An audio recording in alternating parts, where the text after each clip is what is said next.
Curar. Inicialmente, o curar era utilizado pelos indígenas sul-americanos como veneno, colocando-o na ponta das flechas, que provoca a paralisia do músculo esquelético do animal. Trata-se de uma resina negra extraída através da fervura desta planta. Tem sido usado para reduzir espasmos em doentes com tétano, em tratamentos de choque, para tratar a rigidez muscular e paralisia espástica. A sua utilização também remete ao uso de anestesia geral coadjuvante. Relativamente à sua história, é possível verificar alguns marcos importantes. Em 1868, foi identificado o local da ação do curar, sendo esta a sinapse neuromuscular. Em 1912, foi realizada a primeira cirurgia onde foi usado este composto. Em 1935, a tubocurarina foi isolada e descrita, e no ano 36 foi revelado o papel da acetilcolina na transmissão neuromuscular e o mecanismo de ação do curar. Por fim, em 1942, foi utilizado numa anestesia geral, o que deu início à era dos relaxantes musculares. A introdução do curar na medicina representou um enorme avanço nas áreas da cirurgia, mais concretamente da anestesia. Foi possível desenvolver um conceito conhecido por anestesia equilibrada, que consiste na administração dos três componentes da anestesia geral, inconsciência, analgesia e o relaxamento muscular, em separado. O curar é constituído por alcaloides, sendo o principal a tubocurarina, cuja ação sobre o músculo esquelético da acetilcolina provoca paralisia muscular. O curar é apenas eficaz quando entra em contacto com a corrente sanguínea.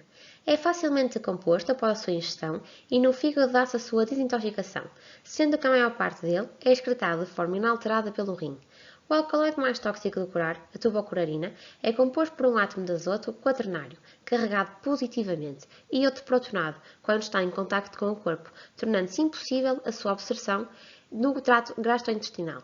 A sua composição faz do curar um composto não tóxico quando ingerido por via feroz e não permite que o mesmo atravesse a barreira hematoencefálica. A tubocurarina atua como antagonista competitivo não despolarizante dos receptores nicóticos da acetilcolina da junção neuromuscular, o que provoca o relaxamento do músculo esquelético.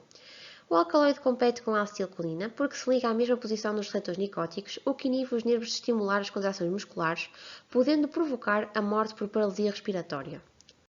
A ordem pela qual os músculos são afetados começa nos que são inervados pelos nervos cranianos, seguida dos músculos do tronco e extremidades e, por fim, os músculos da respiração, sendo que o diafragma é o último a ser afetado. Deste modo, o curar não afeta o músculo cardíaco, o músculo liso, nem as secreções glandulares. Tendo em conta a dose administrada, esta vai ter consequências distintas no organismo humano, o que podem partir de um relaxamento muscular até à morte do indivíduo. A administração de cloreto de tubocurarina durante as cirurgias deve-se iniciar com uma dose intravenosa adequada ao paciente e reforçá-la com uma quantidade adicional dada intramuscularmente. A administração de doses terapêuticas provoca pequenos graus de depressão respiratória. Quando estas doses são individuais, podem resultar uma paralisia respiratória.